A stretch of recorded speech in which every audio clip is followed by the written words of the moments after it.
Baik, Assalamualaikum warahmatullahi wabarakatuh. Izinkan saya untuk mempresentasikan terkait materi teori permintaan uang. Konsep dasar teori permintaan uang, pemikiran klasik, hingga pendekatan modern dari dalam ilmu ekonomi moneter.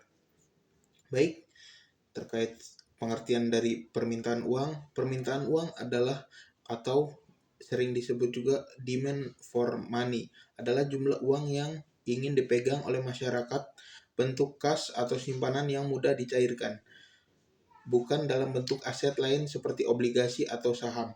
Nah, bagian dari teori moneter itu menjelaskan hubungan uang, suku bunga, harga, dan output dalam perekonomian. Untuk menentukan keseimbangan pasar uang, interaksi permintaan dalam penawaran uang menentukan tingkat suku bunga dan dasar kebijakan moneter yang dipakai bank sentral untuk merancang kebijakan suku bunga dan jumlah uang yang beredar. 3 motif memegang uang. Ini dari teori Keynesian. Yang ada 3 teori. Yang pertama, motif transaksi.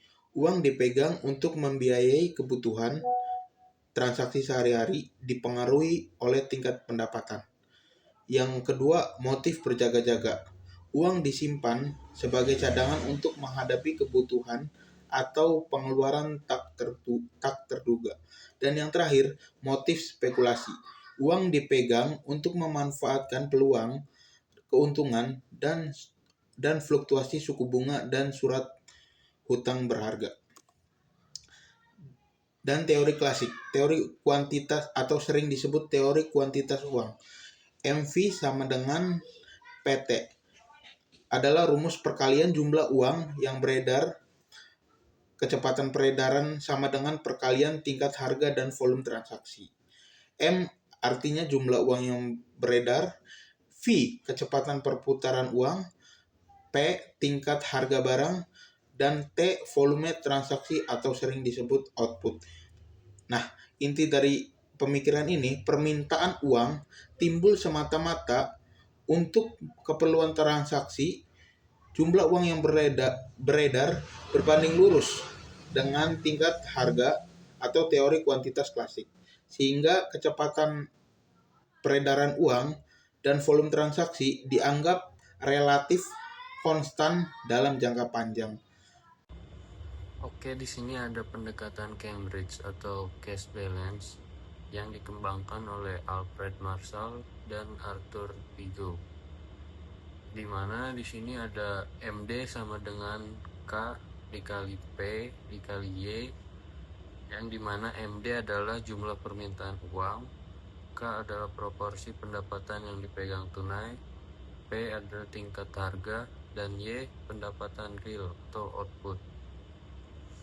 Fokus pada keputusan individu berbeda dengan Fisher yang menekankan kecepatan peredaran uang. Pendekatan Cambridge menyoroti keputusan rumah tangga dalam menentukan berapa banyak pendapatan yang ingin disimpan dalam bentuk kas. Poin kunci dari pendekatan ini yaitu permintaan uang proporsional terhadap pendapatan nominal P kali Y, dengan K sebagai konstanta perilaku masyarakat dalam memegang uang tunai. Lalu selanjutnya ada teori Keynes atau liquidity preference, yaitu hubungan negatif antara suku bunga dan permintaan uang untuk spekulasi. Dilihat dari grafik di sini, kurva menurun itu saat bunga tinggi, biaya memegang uang tunai atau opportunity cost meningkat, sehingga masyarakat lebih memilih menyimpan dalam bentuk surat berharga. Juga ada jebakan likuiditas atau liquidity trap. Pada suku bunga yang sangat rendah, kurva permintaan uang menjadi horizontal. Kebijakan moneter kehilangan efektivitasnya. Lalu selanjutnya ada teori Baumol-Tobin atau pendekatan inventory yang dikembangkan oleh William Baumol dan James Tobin. dengan tujuan menyempurnakan motif transaksi Keynes. Di sini, memegang uang tunai memberikan kemudahan bertransaksi, tetapi kehilangan bunga yang dapat diperoleh jika dana disimpan dalam aset produktif. Individu dianggap mengelola kas seperti mengelola persediaan atau inventory barang. Ada 3 tahap. Yang pertama ada biaya transaksi.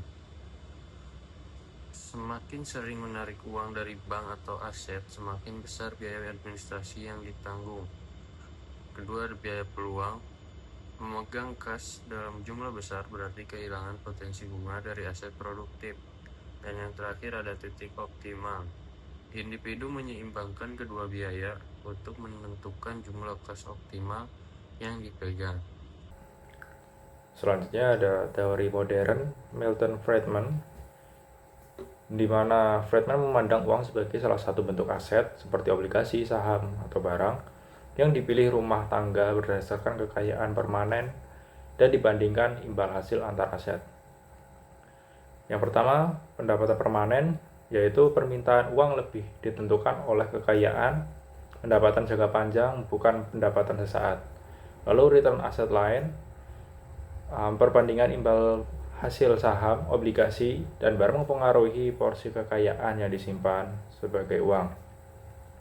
Yang ketiga, permintaan uang stabil, di mana fungsi permintaan uang dianggap stabil menjadi dasar kebijakan moneter berbasis jumlah uang beredar.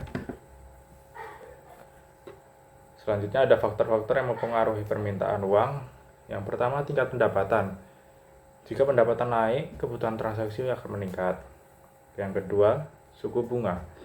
Jika suku bunga naik, permintaan uang spekulasi turun. Lalu yang ketiga, tingkat harga. Jika inflasi meningkatkan kebutuhan uang untuk transaksi. Yang ketiga, ekspektasi ekonomi, di mana perkiraan kondisi ke depan akan menyebabkan motif berjaga-jaga bagi pemilik uang. Yang kelima ada biaya transaksi, lalu yang keenam ada teknologi pembayaran. Lalu ada ringkasan perbandingan teori. Yang pertama, teori kuantitas uang klasik oleh Irving Fisher, di mana inti pemikirannya yaitu permintaan uang untuk transaksi sama dengan MV sama dengan PT. Lalu yang dua, cash balance, Cambridge, penemunya yaitu Marshall dan Vigo, di mana proporsi pendapatan yang dipegang tunai itu rumusnya MD sama dengan KPY. Lalu ada liquidity preference dari JM Keynes, di mana 3 motif transaksi yaitu transaksi berjaga-jaga dan spekulasi.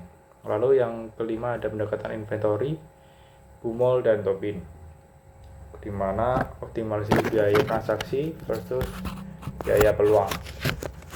Lalu selanjutnya ada teori modern monetaris oleh Milton Friedman, di mana uang sebagai alat aset dalam portofolio kekayaan. Baik, cukup sekian. Terima kasih. Saya tutup. Wassalamualaikum warahmatullahi wabarakatuh.